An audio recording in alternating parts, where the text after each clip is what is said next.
و ما اصابکم من مصیبت، آن چیزی که میرسه بر شما از مصیبت و تکلیف، رنج، مریضی، مختلف حالات ناگوار زندگی، فبما کسبت ایدیکم، به سبب چیست؟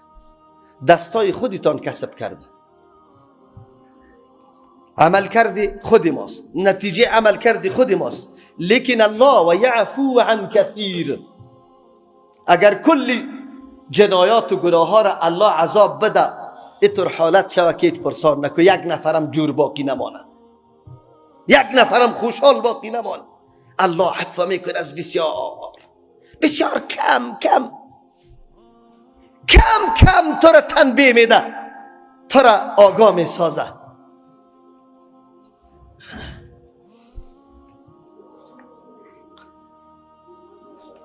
در جنگ احد صحابه کرام 70 نفر شهید شد. سال 3 هجری است. در سال 2 هجری در جنگ بدر 70 نفر سردارای قریش محرکین جنگ مردار کرده، 70 دیگر هم اسیر گرفته. اما سال دیگه 70 نفر شهید میده. مسلمان ها چی میگه؟ الله میفرمه اولما اصابتکم مصیبتون، آیا هرگاه که براتان رسید مصیبت، در جنگ احد یک نوع شکست بالای مسلمان ها آمد، 70 نفر شهید دادن، قد اصبتم مثلها، که شما مثل ازی بری مردم بلکه دو چندی از دور برش مصیبت رسانده بودی سال پیش، قلتم انا هذا، میگی کی از کجا شد، چرا آمد؟ تعجب میکردی؟ جای تعجب بود. چرا؟ در جنگ خودی رسول الله صلی الله علیه و سلم شرکت داره.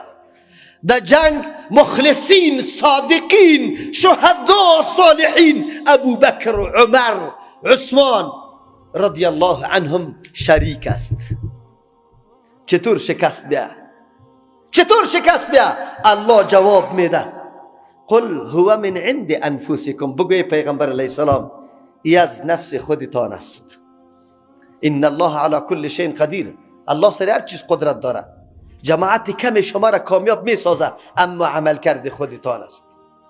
یک فرمان رسول الله عملی نمیشه، گروپی که گماشته میشه در پشت سری کو برای از اینکه مراقبت کنه که از کدام طرف نیروها حمله میکنه و از پشت سر حمله نکنن. تنازع میاد بین صحابه. رسول الله تاکید کرده بود که ما اگر پیروز شدیم، اگر شکست خوردیم، شما جایتان همونجاست. یک تعداد صحابه گفتن منظوری رسول الله ای بود که ما جای اعلان نکنیم. آلی خوونه کفار شکست خورد میگریزه، آلی بریم بعد غنیمتها را جمع کنیم، اسیرا را بگیریم. 12 نفر باقی بان. امروی عبدالله ابن جبیر رضی الله عنه که کلان قایدشان بود، دیگرها پایین شدن. خالد ابن ولید مسلمان نشده بود، وقت از پشت سر حمله کرد و 12 نفر را شهید کرد و بعد از او دیگه صحابه هم شهید شد. الله میگه از دست نفس خودتان است. ترک یک گفتار رسول الله مصیبتش به 70 شهید صحابه بدل میشه.